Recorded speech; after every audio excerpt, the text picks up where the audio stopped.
It's last morning, packing up to go. Just took a couple of quick shots from here and the lighthouse, just on the settlement side.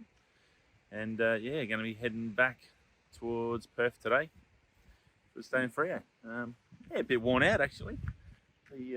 Yesterday worked out pretty well. Last night, there was the clouds come through and I couldn't get the Milky Way, so that was the end of that. So I think I left there about 8:15. That was pretty much done. Anyway, so that's it from Rottnest Island. I hope you enjoy it.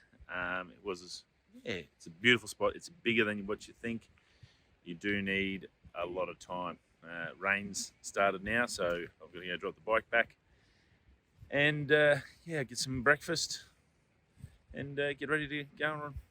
I'm going to do some street photography in Freo, so that's going to be the next video. So I'm going to do some night stuff and have a play around there. I've done some day stuff there a fair while ago with the M50. I'm going to try and do some night stuff, try and get some lights and the boats and whatever else. Anyway, I hope you enjoyed it, and yeah, again, thanks for stopping by. See you in the next video.